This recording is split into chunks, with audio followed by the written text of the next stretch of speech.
जल्दी से शुरू करते हैं। आप सभी को जो पेज मिले थे यस्टरडे इन इवनिंग, एक बार खोल लीजिए। उसमें से सबसे ऊपर टॉप पर जो तीन श्लोक दिए हुए हैं, ये सभी आपको लर्न करने हैं, याद करने हैं। आप सभी तैयार हैं करने के लिए? बोलिए। नहीं भी है तो भी बोलिए, हाँ हम तैयार हैं, बोलिए। ठीक है, तो एक बार प्रोनाउंसिएशन करेंगे, मैं आगे बोलूंगी, आप पीछे देख करके रिपीट कीजिएगा, ठीक है? पहला श्लोक है, उसका पहला शब्द है अभयम। से अभयम, अभयम, अभयम, अभयम। ओके, अभी ठीक है। ये लास्ट वाली जो वॉइस थी वो फर्स्ट टाइम में ही होनी चाहिए। अभयम। सेकंड वर्ड है आपका सत्व संशुद्धिर, संशुद्धिर, संशुद्धिर। दो शब्द हैं आपके, पहला अभयम, अभयम, सत्व संशुद्धिर, सत्व संशुद्धिर। आगे है, देखो थोड़ा सा टफ होगा क्योंकि ये इंग्लिश नहीं है, ये हिंदी भी नहीं है, ये संस्कृत है, ठीक है? तो आप पहले से माइंड प्रिपेयर रखना कि कितना भी कठिन लगे लेकिन हारना नहीं है, आपको जितने बार हो सके बोलना है, लर्न यही हो जाएगा, वो मेरी जिम्मेदारी। आगे है ज्ञान, ज्ञान योग, ज्ञान योग, ज्ञान योग व्यवस्थिति। लास्ट में जो दो बिंदु दिख रहे हैं ना, दो डॉट दिख रहे हैं, उसका प्रोनाउंसिएशन होता है ह। व्यवस्थिति, इसको कहते हैं विसर्ग। क्या कहते हैं? ज्ञान योग व्यवस्थिति, ज्ञान योग व्यवस्थिति। नेक्स्ट लाइन, दानम, दानम, प्यार से बोलिए, दानम, दमश्च, दमश्च, दमश्च, यज्ञश्च, यज्ञश्च, स्वाध्यायस, स्वाध्यायस। एक एक अक्षर को, एक एक लेटर को आपको ध्यान से देखना है। स्वाध्यायस, तप, तप, आर्जवम, आर्जवम। ज के ऊपर जो रेफ है ना, उसको उसको क्लियरली प्रोनाउंसिएशन करना है, आर्जवम, आर्जवम। अभयम, सत्व संशुद्धिर, ज्ञान योग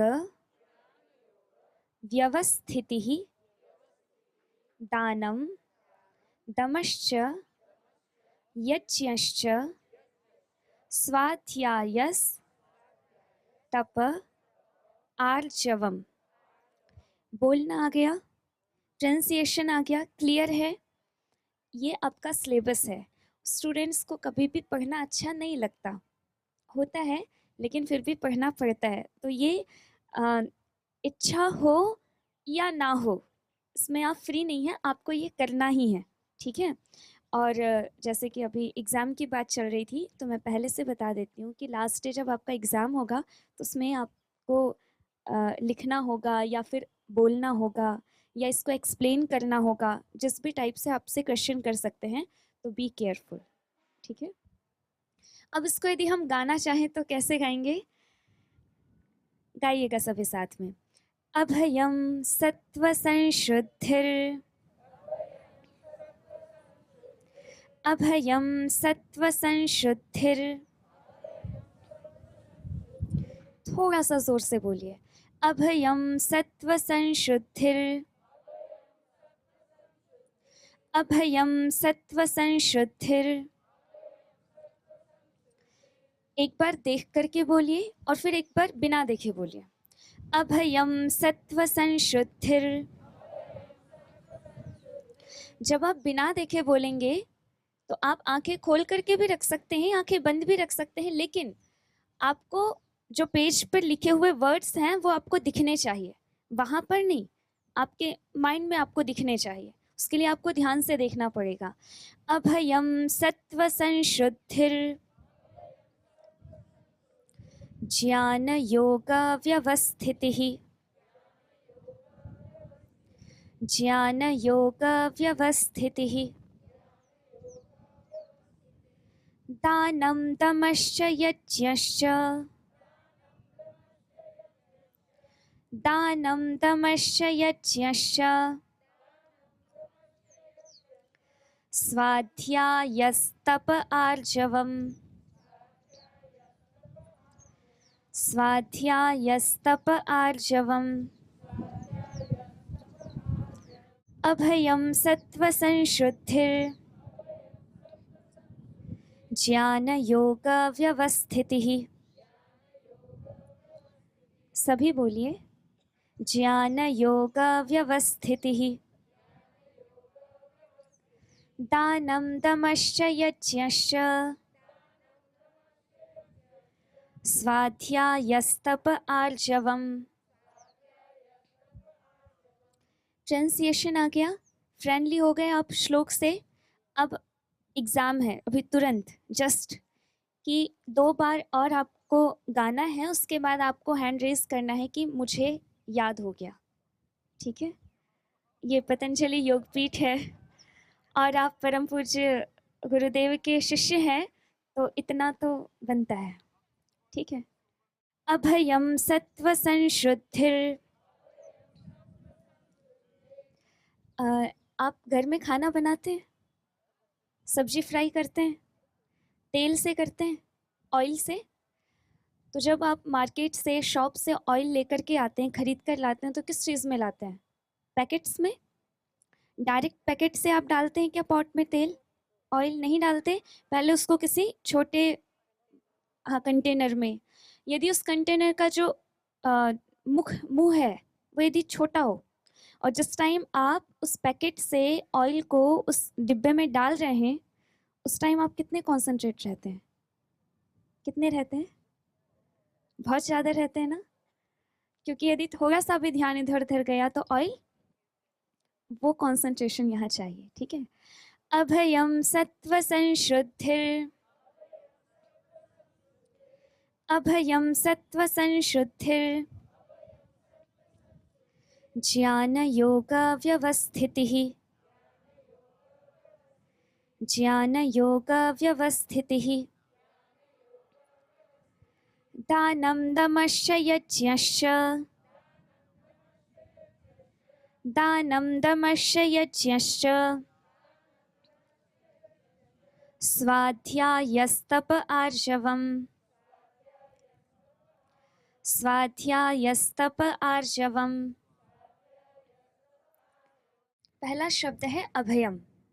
अभयम मतलब निर्भयता, निडरता, एब्सोल्युटली फियरलेसनेस।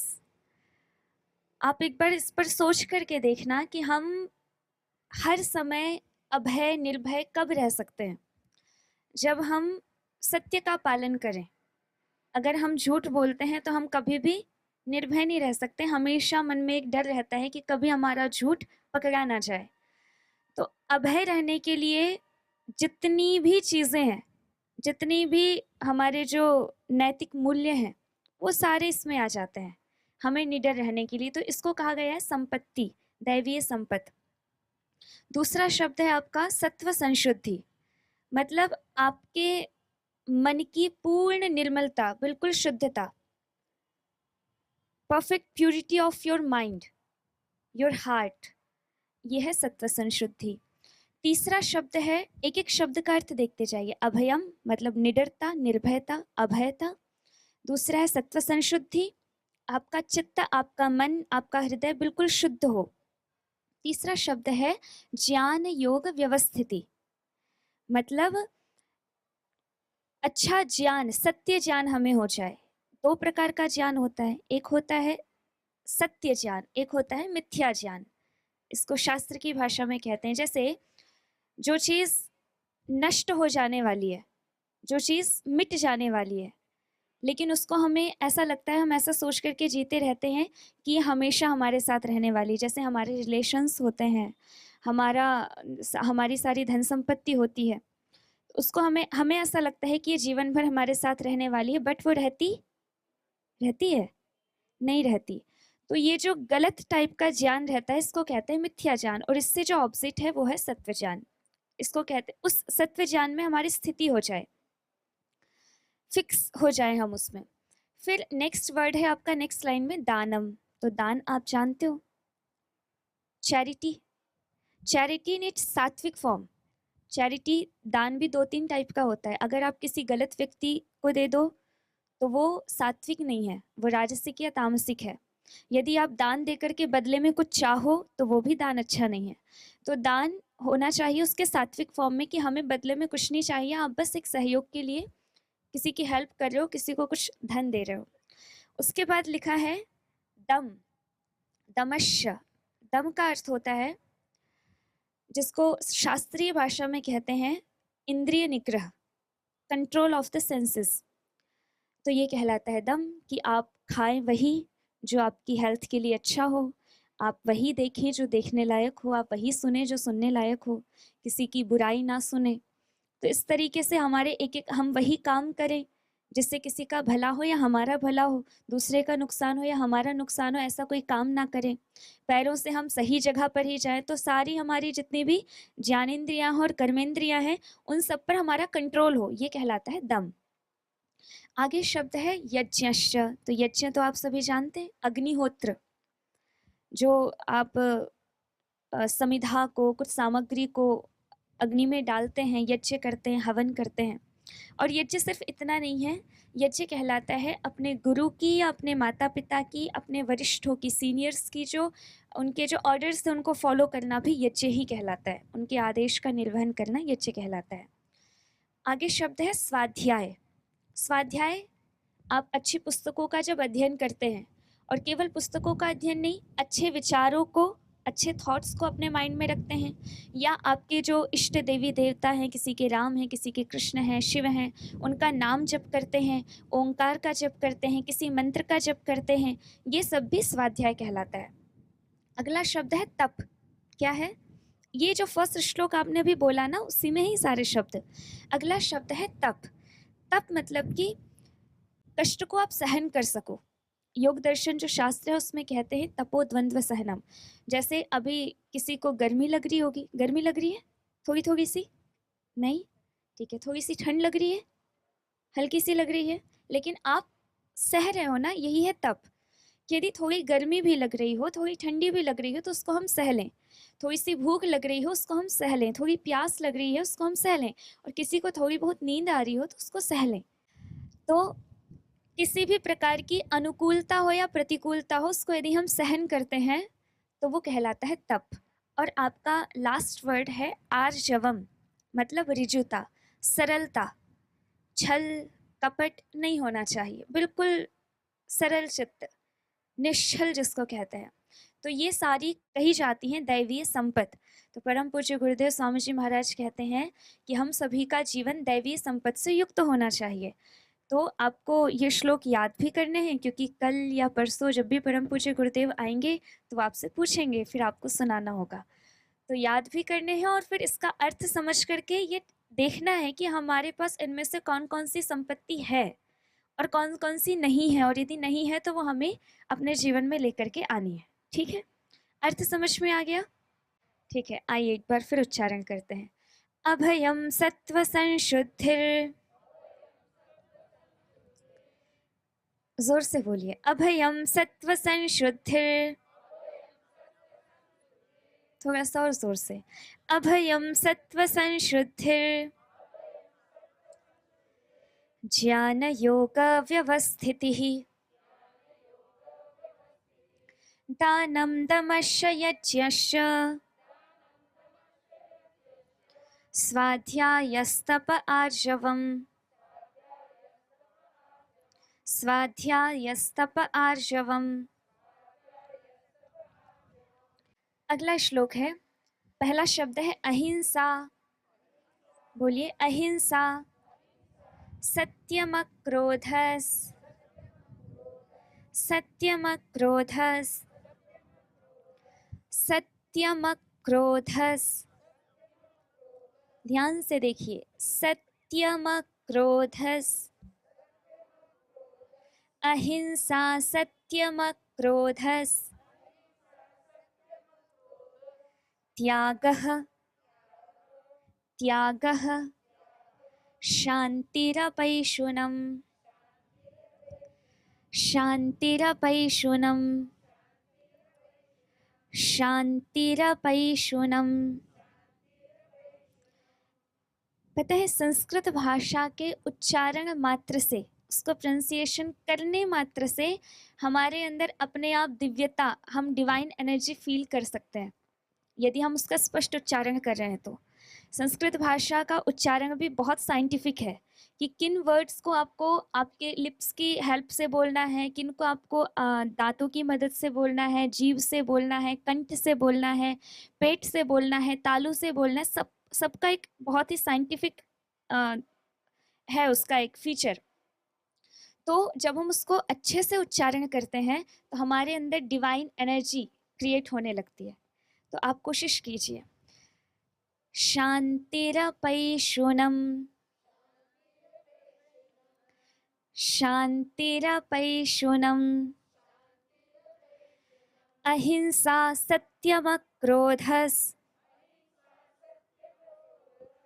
अहिंसा सत्यमक्रोधस्, अहिंसा सत्यमक्रोधस्, त्यागः शान्तिरपैशुनम्, त्यागः शान्तिरपैशुनम्। नेक्स्ट लाइन, दया भूते, दया भूतेष्व लोलुप्त्वम्, लोलुप्त्वम्, दया भूतेष्व लोलुप्त्वम्, दया भूतेष्व लोलुप्त्वम्, मार्दवम्, मार्दवम्, मार्दवम्, ह्रीरचापलम्, ह्रीरचापलम्, ह्रीरचापलम्। इसका अर्थ देखिए। पहला शब्द है अहिंसा। क्या है? क्या है? आपने सुना है अहिंसा परमो धर्मः, सबसे बड़ा धर्म है अहिंसा।